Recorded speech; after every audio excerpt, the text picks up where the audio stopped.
Houston police found pictures of 11 of Corll's victims during a raid on a child prostitution ring. Just a quick disclaimer, the content presented in this podcast is based on real events and may contain graphic descriptions of violence, crime scenes and other disturbing material. Listener discretion is advised. This episode is sponsored by Think Forensic. Think Forensic are a one-stop shop for all things forensic science and crime solving. They hold experience days, as well as corporate events, team building events, and general education for primary school right the way up to university level, as well as other events and consultancy.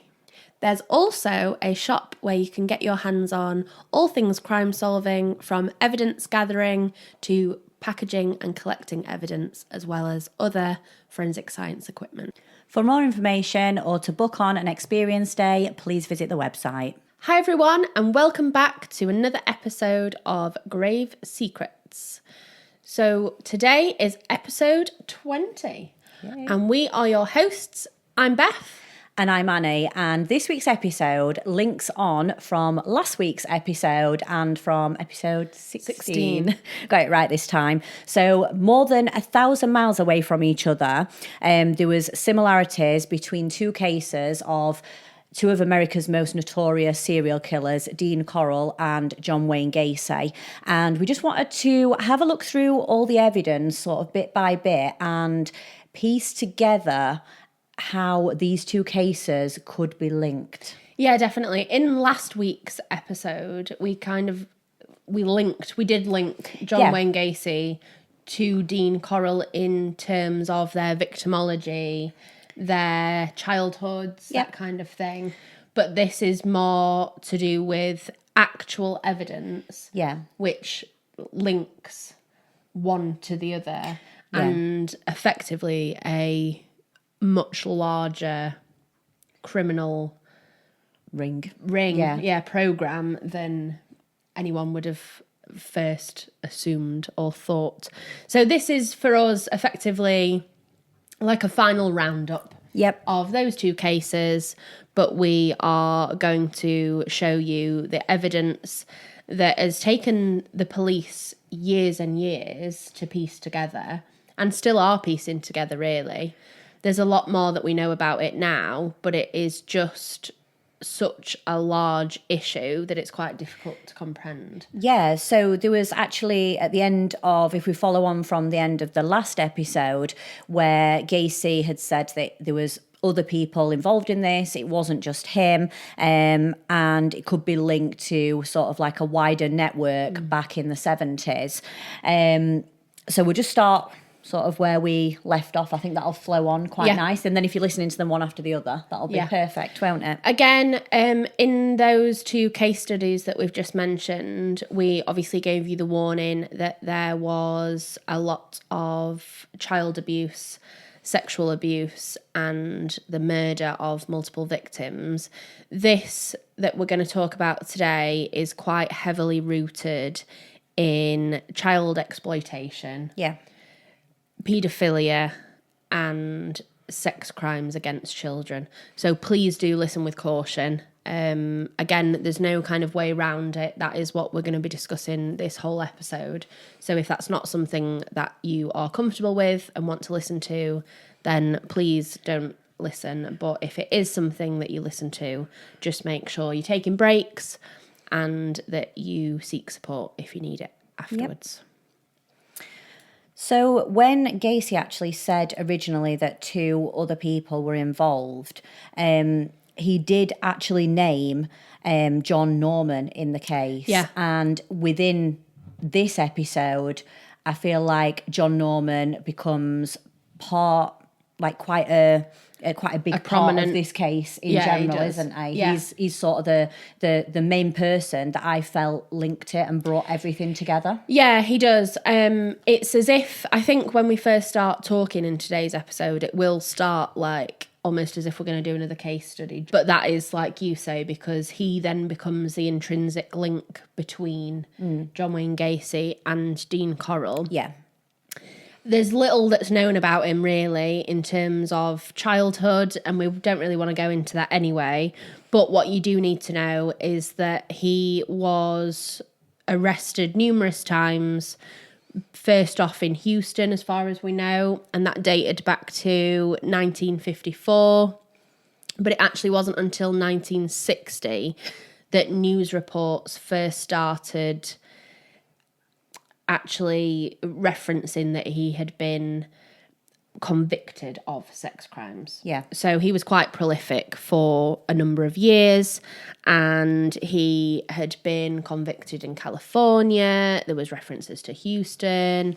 By 1970, he was still committing sex crimes, but the longest sentence that he'd actually received for any of those crimes at that stage was just 15 months. Wow. And it's like we said in the last episode, in the 70s, it wasn't as easy to do your background checks, and, you know, they would have to have done everything by hand. So again, him offending and then moving to a different state or a different area is making it harder for the police to track him back in the 70s definitely. and find out the full extent of what was going on. So 1970 is when we know about his like not first convictions, but there'd been instances before where he'd been arrested, but that was where he was first convicted. Yeah. And it's 10 years later that then these links are seen between John Wayne Gacy and Dean Corll. And you just think though, what has happened, how much could have happened within that time? Yeah. And it'll be more clear when we go into, you know, the full details of this case, you know, just how extreme but how much of a pivotal role he played in all this. Yeah, 100%. Again, we mentioned in the other episodes that during the 70s, being homosexual wasn't accepted pretty much at all. Yeah. There were a lot of cases of missing children, often just brandished as being like runaways. But sexual predators were rife throughout America because they had more ability to get away with it effectively. And access as well. I feel like because certain groups of people were targeted, like maybe in the less privileged areas. Yes. Boys were targeted if they had problems in the home life. Yeah. It just seems like a certain group of people, especially around the 70s and 80s, seem to have been targeted. Yeah, definitely. So in terms of when we reference sexual predators and predatory behaviour, the definition of that is effectively the predator aims to obtain sexual favours for either money or resource, and they will offer things like alcohol, drugs, safety even, you know, a warm place to stay overnight. So they will try to provide those as a way of then doing as they please. Yeah. And then regardless of the victim's consent or desires, they will sexually abuse them. So in the Dean Corll case, we had him offering alcohol, drugs, a place to party, a place to stay. And then in the John Wayne Gacy case, we had him doing things a little bit differently by offering work, a place to stay, lifts to places. Yeah. And probably just an element of an older male figure to trust. Yeah. Probably just, you know, that kind of thing. Yeah. That he was providing. And again, like you say, work. So it's money, isn't it? It's money. Yeah. So not only are we talking about sexual predators in this case, and that is what they are, but it is paedophilia. Yeah. It's underage, in this case, young boys. So it is paedophilia, sexual or paedophiles that are sexual predators. Yeah. If I just take it back a little bit to Gacy to start with, if I just do, because where we sort of left it off, I know that I'd mentioned that he'd not done interviews or anything until 1992. And it was actually a guy called Randy White that thought, he bought a book, and Gacy was in the book, and he was very interested in, you know, the whole case thing. And this is how this started. Randy White began talking to Gacy while he was on death row, and at first he started writing letters to Gacy and said, like, I'm interested, Yeah. And Gacy actually returned his letters eventually, and then it proceeded on to phone calls. But the weird thing about this is Randy White was a Canadian amateur researcher. Yeah, I was just about to say, do you think that the reason that Gacy felt differently is because he wasn't a reporter? He wasn't working for a big organisation? Because we've said in the last one that he turned down the Oprah Winfrey show. Yeah. Like interviews with Oprah, he turned down, and it's probably because he thought he can't pull the wool over their eyes. Whereas an amateur researcher, he can get his story out. And if you listen to the case studies on Gacy and then you watch the Gacy tapes, it is a whole different story. So he told this reporter a whole different story and it's to what that even level happened. of power, isn't it? I think Gacy, as he did with young boys, felt like this God complex almost. Yeah. Like he was much more important and much more knowledgeable than the boys. He probably felt the same way with Randy White, to be honest. Like you say, he was above him. Yeah. And so he probably just enjoyed being able to like flex that muscle or like again. Yeah. So he denied basically everything despite confessing, drawing sketches, and this was in between his appeals as well. So I think maybe he thought that Randy could, there was something that he could do to help with the appeals or talk for him. Or definitely. It's definitely a self-helping motive. Self-motive. Yeah. So he did actually, we'll talk about it in a little while, but he did end up getting Randy to go undercover for him. As part of his appeal to prove that Gacy to prove that he wasn't the only one that was involved.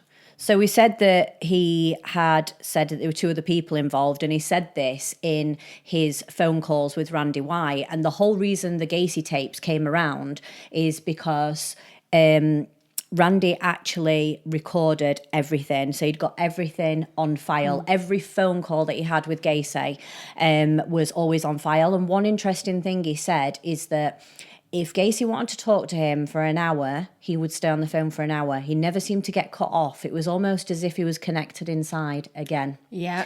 And on these tapes, he said that there was a guy called John Norman and Philip Paskey that both had an involvement in what happened, and that he didn't have anything to do with it and just put the blame on these two people, but he'd not mentioned these two people before sort of now. And, this is 1992 when he started doing these tapes. Well, he was in prison a long time before that. Yes. So this is the first mention of these people. But back to sort of how it began and how things started to unravel in this case is in 1973 in Dallas, Texas. There was actually a raid on John Norman's apartment. Yeah. So John Norman was, again, it was almost like he was prolific for sex crimes, but wasn't really getting any real long convictions or being prosecuted for it. But if the police get a tip, they will have to investigate. So it was actually on August 13th, Dallas police then raided Norman's apartment but it had actually come from a tip based on someone from San Francisco that had rung up. Yeah. They'd rung up and said that there was a homosexual prostitution ring and it had a name and that they should investigate Norman because he was effectively the head of this prostitution ring. So it was actually police detective R.C. Nelson that was one of those that conducted the raid. And he said that when they first entered the apartment, there were actually two underage boys there. In there, just when he entered. So already massive alarm bells are ringing. They then found booklets bearing the name of International and contained what was information about the Odyssey Foundation. Yeah. Now, we learn quite a lot about the Odyssey Foundation, and we'll talk about that in more detail. But what that meant for now, when they were finding things initially, it was photographs and contact information about teenage men and underage boys.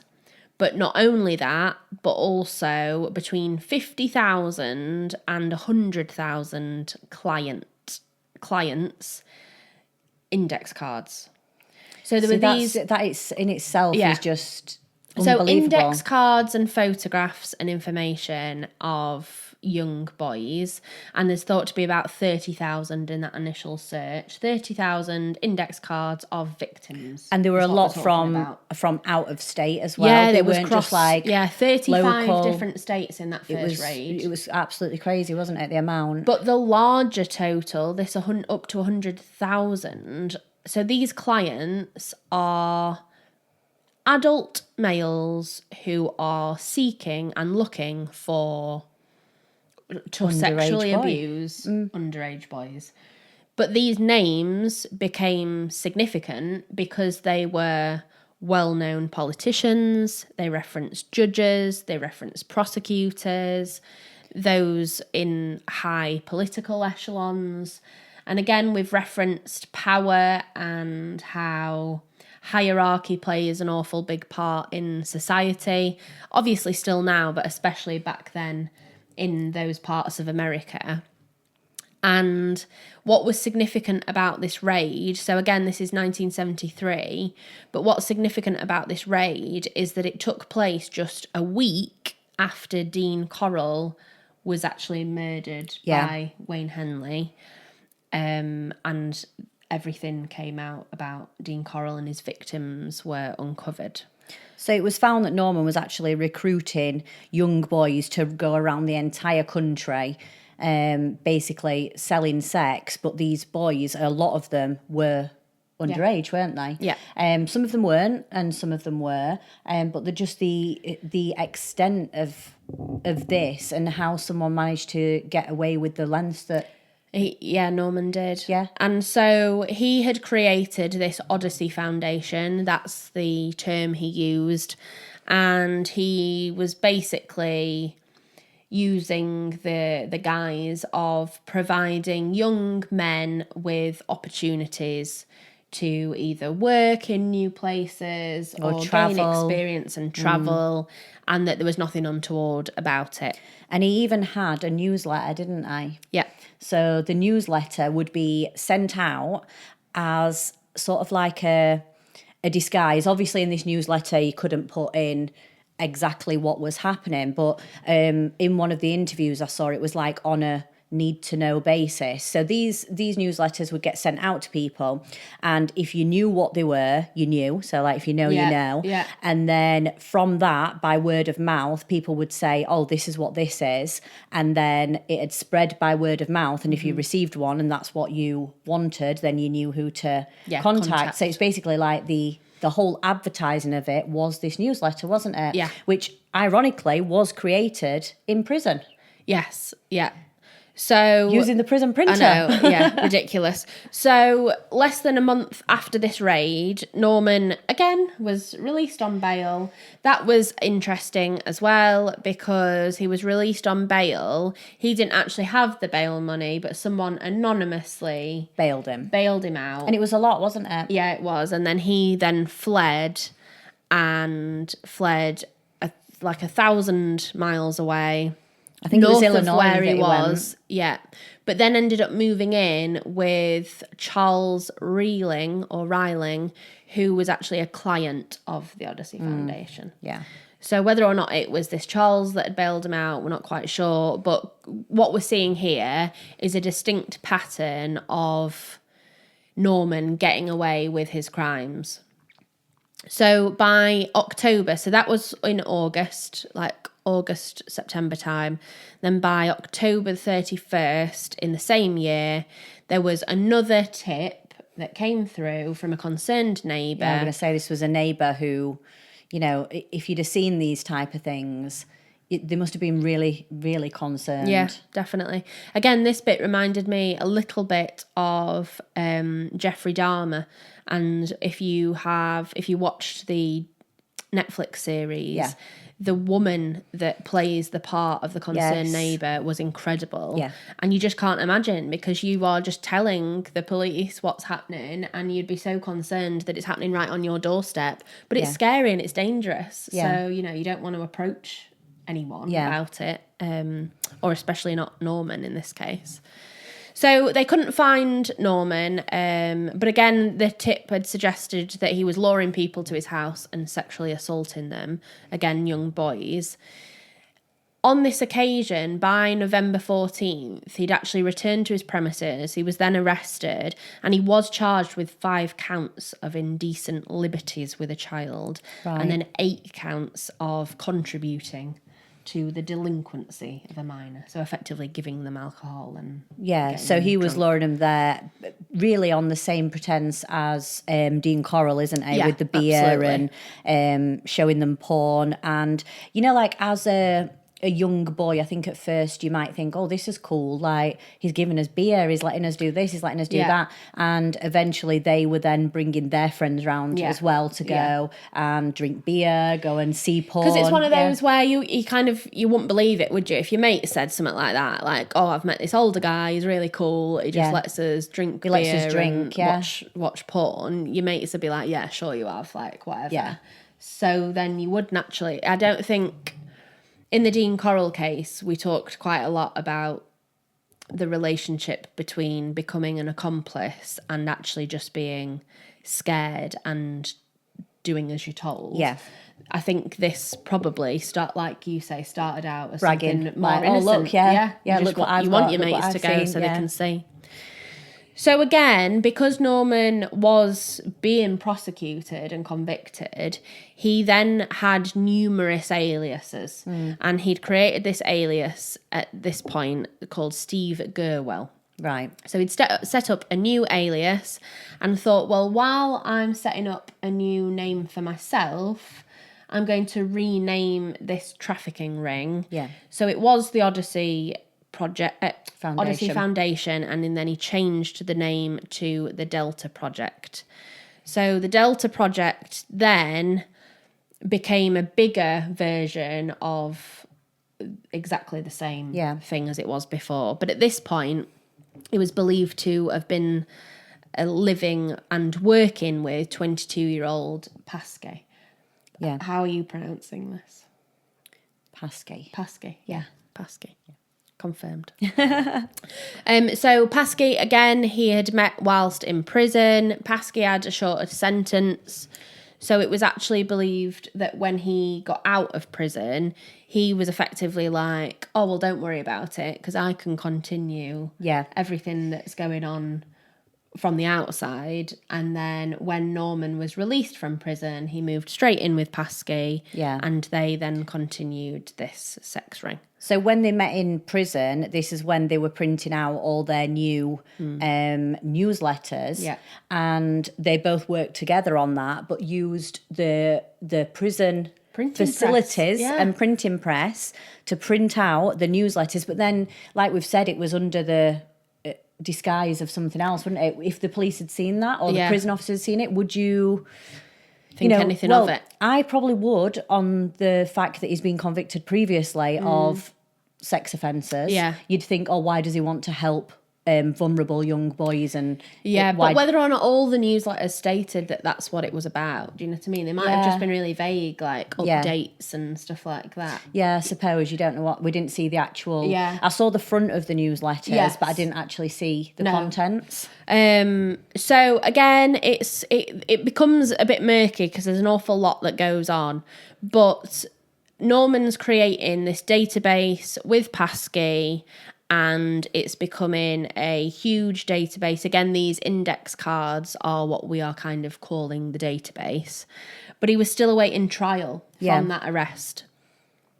So again, this is when he was bailed out anonymously, but was still, even when he was incarcerated, it didn't still stop continued. him. Yeah, it didn't stop him at all. So the Delta Project, in terms of its aims, I actually got a quote from the Delta Project. it said it was to provide educational, travel and self-development opportunities for qualified young men of character and integrity. And then it referenced these Delta dorms that were being established across the US, with each dorm then having 2 to 4 cadets. Okay. Overseen by a don.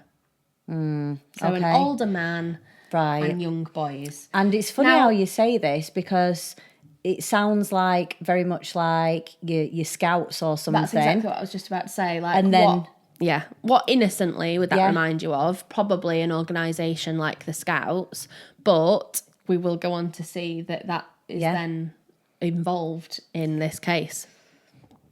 So again, the police had reason to believe that these cadets were underage male prostitutes that had been recruited, but they were just having to gain any intel as and when it was coming through.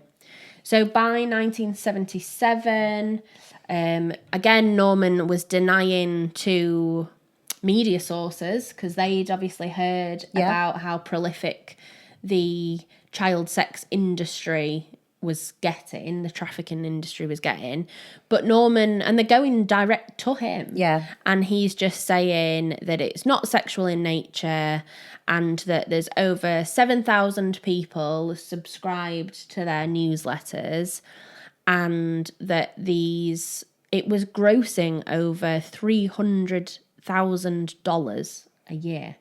So he was Back like, then. it's just, he was like, it's just a legitimate business. It's I nothing bet untoward. that now, I bet that would equate to millions, Yeah. wouldn't it? Yeah. Like in today's money. Yeah. Ridiculous. So again, by the end of 1977, Norman was released from prison, but then this only lasted a year because, again, he's convicted of sexually assaulting 2 underage boys, interestingly, from a foster home.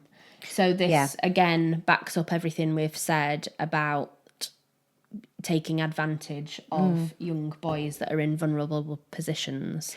Did you see the research and the investigation that was done by Michael Sneed? She's the female investigator. Yeah. And I think she's very well known now, but that was the start of her career. I think that was the thing that the whole this case was like the main case. And I think she said she was even shocked by it, because at this time she thought that like paedophiles meant the men wanted little girls. Yes. She wasn't really aware of the situation that it was boys that were in danger as there well. would be that. And it started with her because she actually got a brochure for the Delta Project posted to her work. Yeah. So she looked at it and was like, well, this is odd. Yeah. And I remember she said she rang the police and said, have you heard of the Delta Project? Yeah, and they put the phone down, they cut her off straight away, and she thought, wait a minute, there's something here. Yeah. And eventually the police agreed for her and her editor, who had got quite good connection with the police already, to come on their undercover case. Yeah, because again, on John Norman. Yeah, because again, the relationship was completely different, wasn't it? Like they talked about being on stakeouts like every night alongside the police, and the relationships with the media was just a lot different. Yeah. In that arrest where he had assaulted the 2 foster children, what was significant there as well is that they actually found pornographic pictures of Norman with these 2 boys. So they had got proof of it. And the boys said that they were being in the process of being sold, but that then gave them enough reason to do another raid of Norman's apartment. Yeah. And when they did that raid, they then discovered, again, 20,000 index cards, but they were specifically the names of clients, of customers that were using the service. 20,000 is absolutely insane. Is that when the scout leaders were found on this raid? So not just yet, because it all gets really Because there's quite hazy. a few raids here and I there, know. isn't there? And it's like people get uncovered every But what's every significant time. about that bit is that there's these index cards again. So we know that you know, for however long Norman's been incarcerated, it doesn't make any difference to the scale in which this is going on. It comes out and it's back again, because every time there's a raid, you've got to remember that they remove the index cards. Yeah, they lose that. They go to the police, Yeah. and then,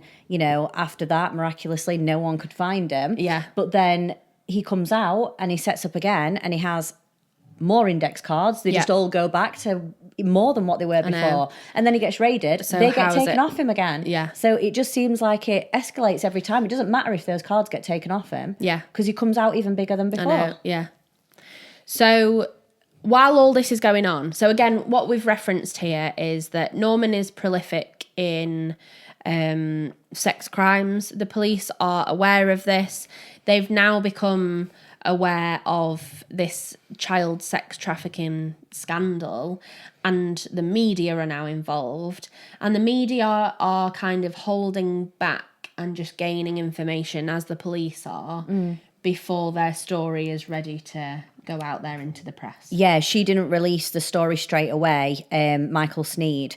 She was there, you know, working on it all, uncovering it all, and she was saying, I didn't realise how much of a big of a problem it were. I didn't realise there were certain areas where you go. Yeah. And what did she call them now? They were chicken coops. Yeah, and they had Chicken coops, and there was another word, weren't there? And one was the name of like a code word for each one of them. And even when she was saying that, it was like it's its whole world on its own. Yeah, isn't it's it? as if it's just how normal it becomes. Do you know what I mean? It's happening that often, and it's that prolific that they've got these names for it, and they're just like, oh yeah, we've just seen this, we've just seen that.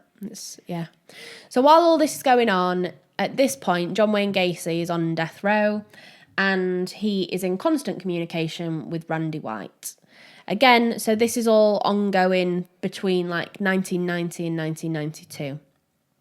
So although Gacy had confessed to killing over 30 male boys, when he was in these conversations with Randy, he was again saying, well, it wasn't all me, it can't have been me. If it was, I'd have been dead by now, they wouldn't have kept me alive, and was trying to get a new sentence, again manipulating.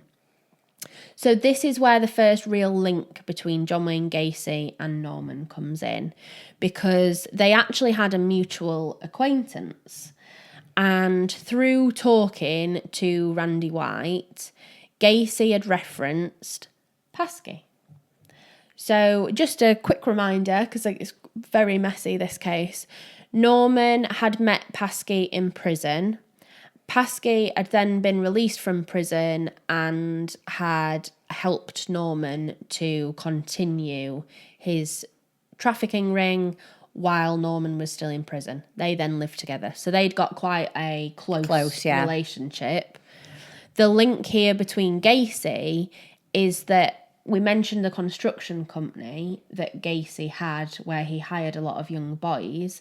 Paskey, before he was 22, had actually worked with Gacy or for Gacy for his construction company. Yeah. So that's where the link comes in. They both now have different, they know him in different ways, Paskey in different ways. But then that's the link, isn't it? But that's the link, and that's all it takes. One mutual person. Yeah. And Gacy'd actually given Paskey a key to his house. Yeah. So he must have trusted him and been aware of the kind of person he was in order to trust him with a key. And at one point in the Gacy tapes, he says, Paskey had a key to my house, which means that Norman had access to my house. Yeah. So therefore, they both had access to my house. And it was known that Gacy would let his employees stay there. Yeah. You know, if they didn't have anywhere to stay. A lot of people sort of crashed at his house while Gacy was working out of town, didn't they? And that was sort of his next line of where he was trying to divert to, wasn't it? Yeah. So again, Randy White is just finding all of this absolutely fascinating, and he probably didn't understand the significance of Paskey at that point. He was just interested in who Gacy was referencing and why they might have been involved. So he decided to actually lie, like go undercover and send letters to Norman, posing as someone that was like a potential client, posing as someone that was interested, again, kind of stroking his ego and saying that he admired the Delta Project, and straight away said it kind of didn't even take any effort, because Norman just said, yep, I'm the owner of the Delta Project, and yes, I know Paskey, and was just quite proud of the fact, quite which open. you can't believe. Yeah.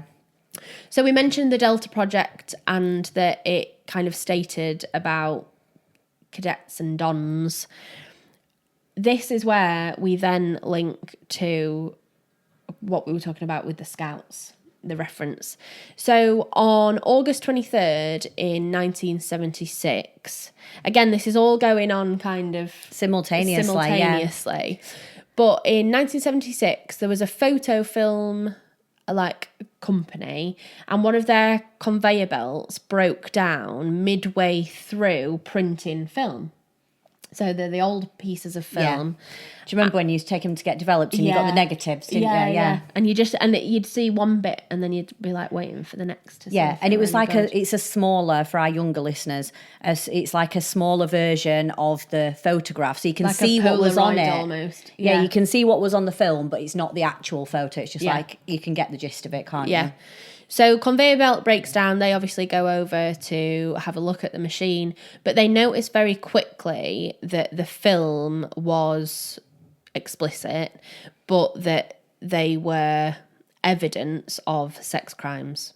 So the police are called, and they then get access to the film. They take the film back to their offices, like the police...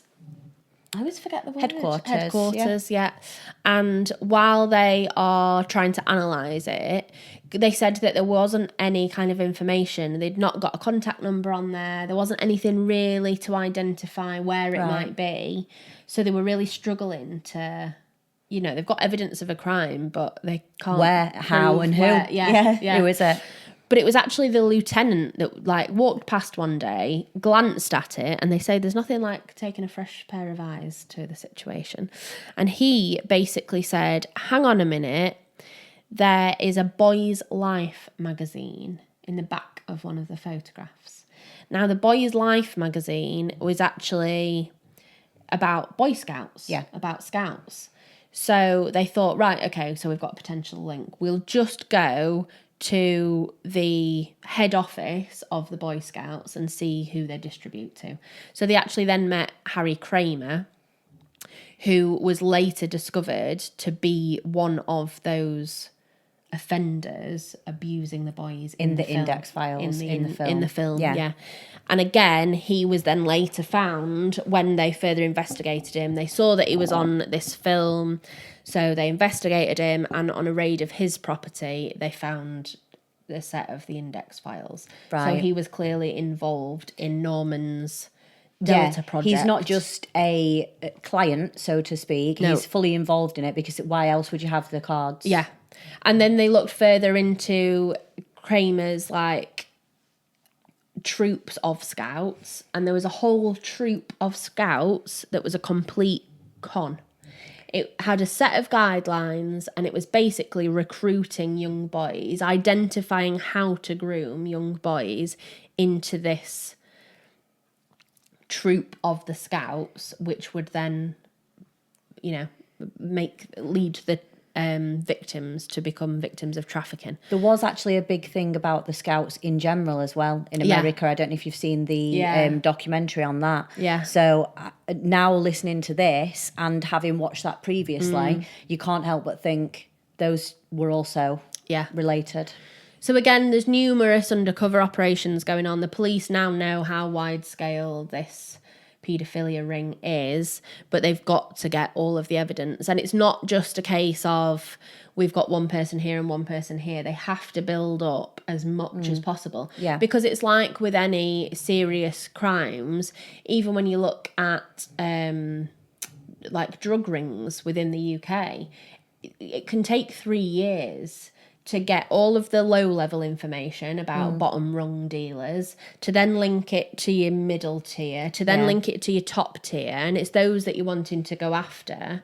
Because if you get the bottom ring, then you might slow them down, but it's not going to stop it. They're just going to put someone else in, won't they? Yeah. So it's all about gaining as much evidence as possible to get to the kind of top of the chain, effectively. Yeah. So, George Bliss at this point is one of the journalists that is seeing the scale of the issue unfold.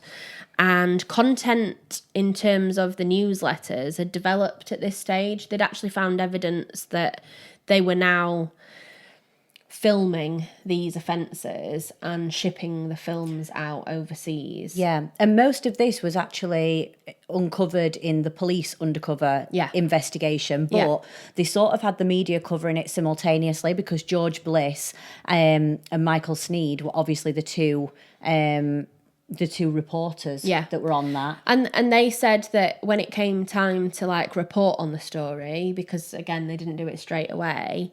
Yes, it was about Norman and Norman's sex crimes and how prolific he was.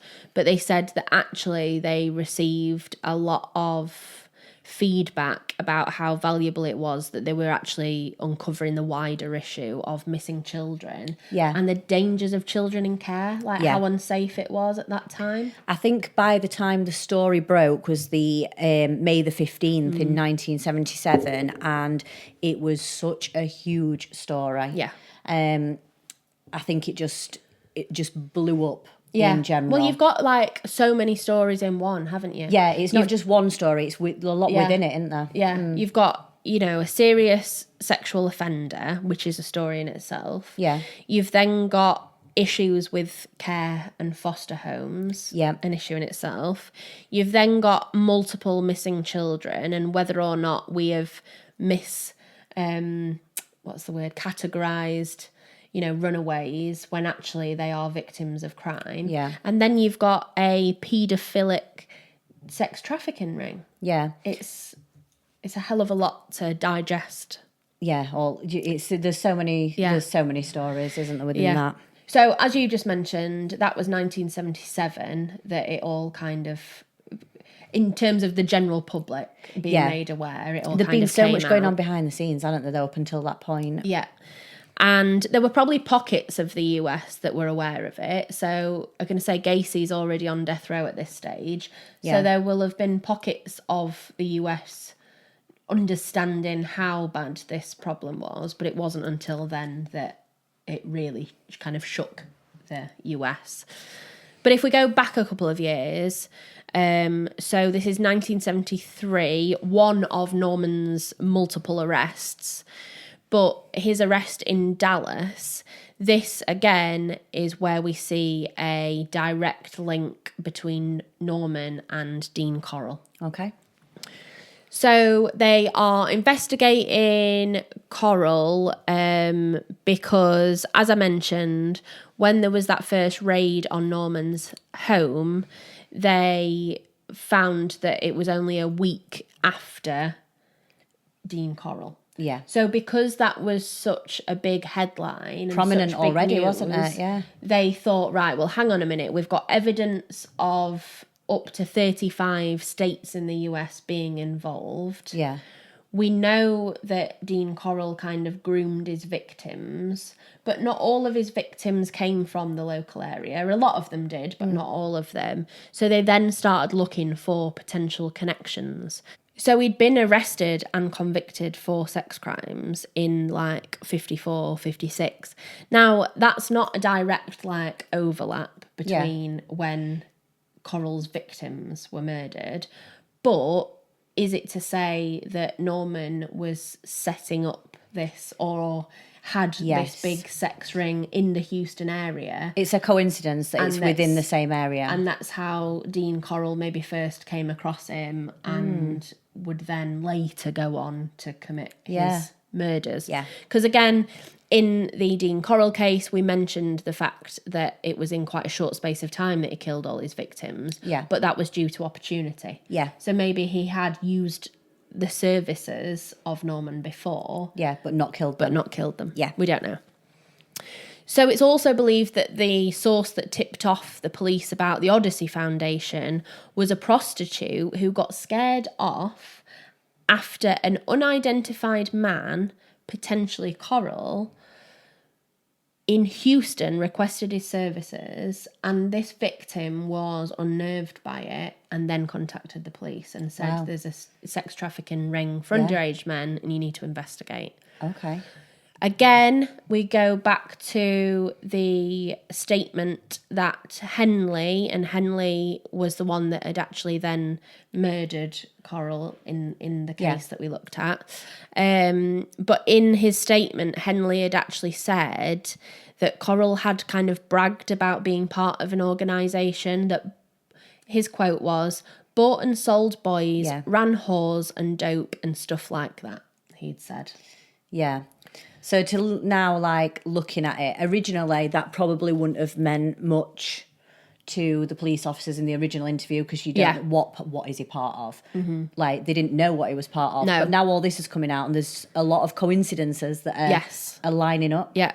And then the final and the kind of biggest direct connection that we have is that by 1975, so again, we've kind of skipped on in time, but Houston police found pictures of 11 of Corll's victims during a raid on a child prostitution ring.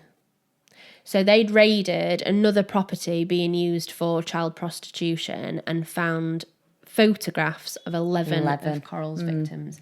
Now, how would they have got those images unless they were being passed around in part of this ring? Yeah. Unless Dean Corll had an awareness or an involvement in the Delta project. And then linking that over a bit to Gacy as well, he'd said that it was the photos and videos were being sold on the dark web, and he'd actually referenced that was a whole thing in itself, didn't he? Yeah. And we also know that the police found that it wasn't only the newspapers, they had progressed to selling these snuff tapes, as they called them, across states and internationally.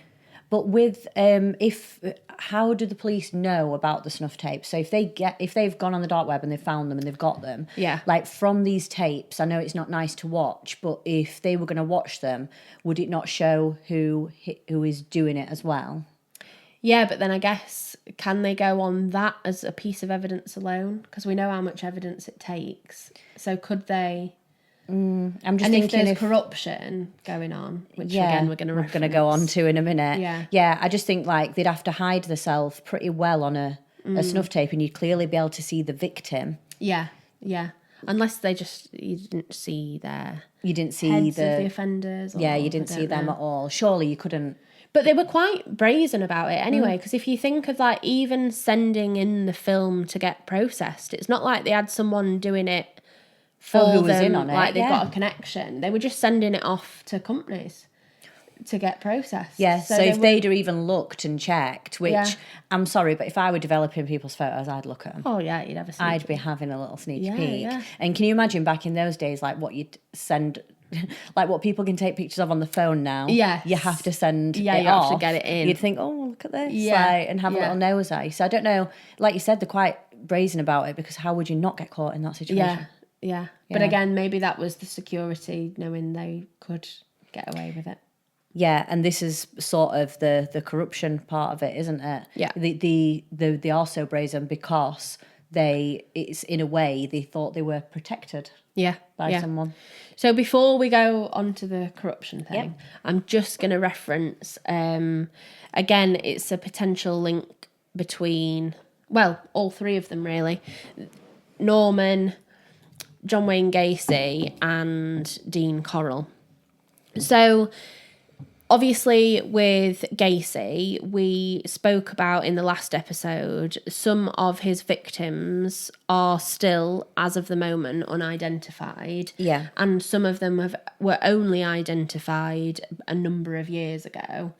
And so this investigation is ongoing, and just like it is with the Dean Corll murders. Yeah, there's still people who have opened the case and still trying to get those last identifications just to, sort of bring a close to the case and be able to close it all off. And until those last victims are identified, they can't actually fully close the case off. And in the Dean Corll murders, quite a lot of the victims were found buried naked, but there was one victim who'd actually been buried in quite a lot of clothing. Okay. But significantly, he had swim shorts on. Yeah. He'd actually got like corduroy trousers on top, but he was wearing swim shorts.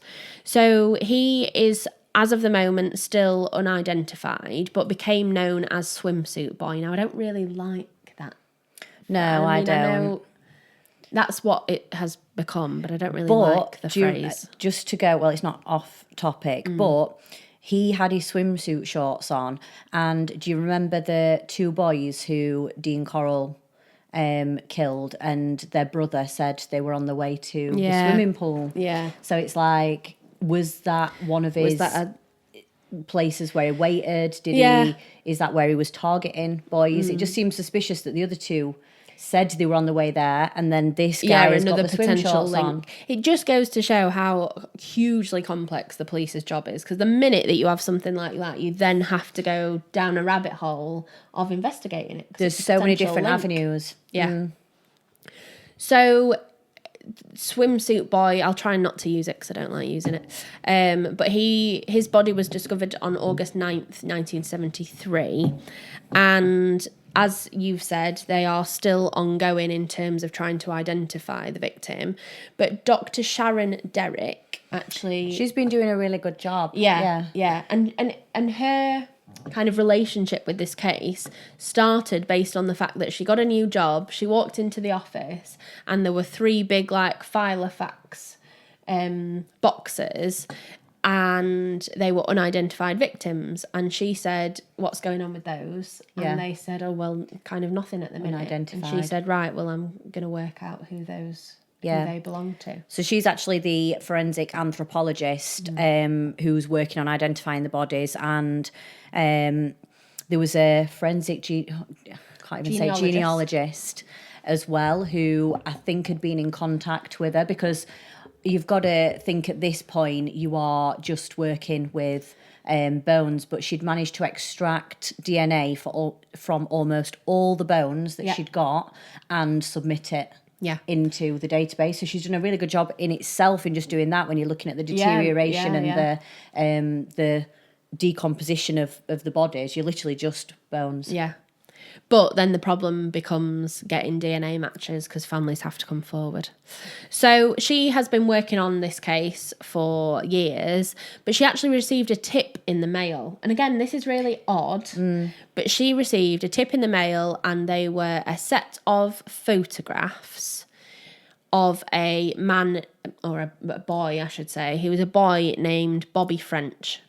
They didn't know that he was a victim, and they'd just got a name on these photographs. But through the work that Sharon had been able to do, they'd actually come up with facial reconstructions of possibly what these unidentified victims look like. And when they put the photographs of this Bobby French next to the reconstruction, they had a striking resemblance between the two.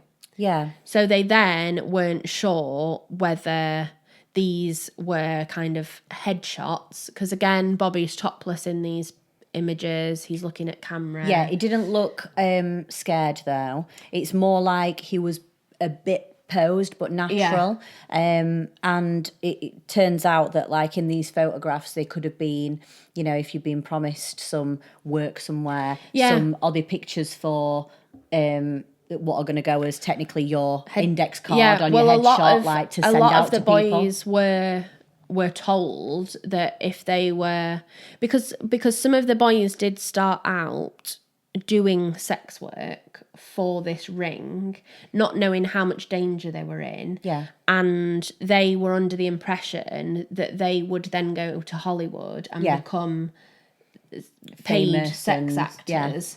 So they probably might have been willing to do headshots at that stage, but what they then didn't realise is that they would then be trafficked to anyone, anywhere. And it was at that point that obviously they would realise how much danger they were in. And it was odd how the headshots from Bobby were like the similar positions and the similar, like it was all very, very similar to John Norman's pictures of the boys, wasn't it? Yeah. So it's never been proven that Bobby French is one of the victims of Dean Corll, but it does suggest a real possible and potential link between the three of them. So if we kind of break it down, we've done an awful lot of there's a lot of names in there. Yeah. So if we just break it down now, so we've got Norman, who we know was the owner, the head of the child prostitution and sex trafficking ring. Yep. But then if we think about then the links between John Wayne Gacy and Dean Corll. Yeah, so if we start off by maybe do the links to Dean Corll first. Yeah. And what we've found. So the Dean Corll's victims were found on Norman's index cards. Yeah. And we've got the area that was close by where John Norman first started the whole ring. Yeah, we've also got testimony from Henley where Dean Corll is said to have confessed or bragged that he was part of something bigger. Yep. So there is quite a lot of evidence there to suggest that there are links to this larger group. Yeah, US wide, isn't it? Really? Yeah. And then with John Wayne Gacy, we've got him knowing Paskey already, Paskey being a previous employer of Gacy's. Yeah. Paskey then meeting Norman in prison, them doing the whole sex ring together, and then having access to Gacy's house. What are the chances of these three people all having the same... Yeah, it's all the same perversions, but then also the access to almost each other and information, and obviously the photographs being sent, the index cards. Yeah. And then you've got, was it Corll that said that he'd learnt the trick from, who was it? No, it was Gacy. So Gacy actually said that he learned about the handcuff trick from Dean Corll. Right, okay. Because that's what Dean Corll used to do. But then Gacy also bragged and said, well, I got more boys than him. Yeah. But then in other instances, in interviews with Gacy, when they've tried to link him to other offenders, or when they've tried to compare him, there was one interview where they'd kind of said, I think it was Dahmer, they'd kind of said like, oh, you're as prolific as Dahmer or something. Yeah. And he was like, don't ever put me in the same sentence. They're the real reason for an insanity plea. And he was kind of really angry about being compared to anyone. Yeah. So it seems odd that he is angry being compared to people, but then equally will quite happily say that he beat him. Other people. Yeah, I think that there's something that Dahmer must have done that Gacy didn't agree with, didn't like, or drew the line at. Yeah. Obviously, there's no line to draw here with what he's done. Yeah. But in terms of that, probably thought like something he's done has annoyed him. Yeah. And that's why he doesn't want to be compared. Yeah, it's really odd, isn't it? It's as if like, I'm all right to be associated with these horrific offenders, but I don't want to be associated with that one. That one in particular. Which would, again, suggest that he's got some kind of positive relationship with the others. Yeah. Yeah, so odd. Between Dean Corll and John Wayne Gacy, they murdered over 60 young males, and that's just what we know of. Yeah. Horrific. And if you haven't already listened to the episodes specifically on those two cases, we do actually read out the names of all the victims that have been identified. So I suggest you go and listen to those as well. Yeah, and just one more thing about the, just to round it all off, these index cards that were confiscated every time they were sent to the police, and they always got destroyed. Yeah, so we've mentioned there was multiple raids, but each time the index cards of clients were found within the raid, again, we've mentioned that these are people who were well-known politicians. They might have been singers, judges. They were all in the upper echelons, and there was evidence then of them being paedophiles in these index cards. Whenever officers have tried to seek out these index cards to gain more information to further investigate, they have always gone missing. And officers and investigators who continue to seek the truth are convinced that there will just be no trace because they have been destroyed. It was frustrating, wasn't it, for the officers that were talking about it, because they've gone back now and said, well, where are these files? We want to go through them. We want to find out the people, not just the victims in this, but we want to know who was involved in it. And we want to bring charges to those as well. And it seems like it's been a pretty much impossible task at the moment. And that just, I think, shows the level of corruption that's going on here, and why those people and these offenders can be so bold about things. Yeah, and again, why Norman was released on bail. Yeah, why Gacy was released after 18 months. Yeah. So it's quite clearly a something huge, higher, something... Yeah, a huge issue. And unfortunately, one that doesn't appear to have, stopped, disappeared, because if you think of Epstein and there's lots of other examples, unfortunately, it will probably, to a degree, this is a crime that will always take place. You just have to hope that it won't become as widespread, or that if it does, it gets shut down a lot more quickly. But it just shows how easy it was just to start back up in the 70s. I'm guessing now with the, social media, the internet, phones, like, it's quicker than doing a newsletter. And you just think now how much of it is going on, in the world that is not going to be uncovered. Yeah, you don't know. Which is why we need people to work in forensic science, so that you can help us and, all of the teams that investigate these types of crime to actually get justice for the victims. So again, a bit of a whirlwind there for you. Hopefully you've been able to stick with us. Hopefully we've managed to break it down in some form of logical order. Please let us know what you think. I think, as we keep saying, it's been pretty heavy, these cases, but so important to reference. As Annie and I mentioned even before researching it, it's one of those where you kind of see the headlines, you may have watched dramatised versions of these offenders, but what we really wanted to do is make it very, very clear how prolific these offenders were and how big of an issue this is. So if you ever feel like you're in danger, if you ever feel like you are potentially at the hands of a sexual predator, then please do seek support. But for now, we'll leave it with that. It. Yes. Got another one done, episode 20 down. That's crazy. 20 episodes. I know. So, thank you for watching, everyone. As usual, please follow us on socials. We put short clips on there as to what's coming up for the coming weeks. And we will be back next week. Bye. Take care.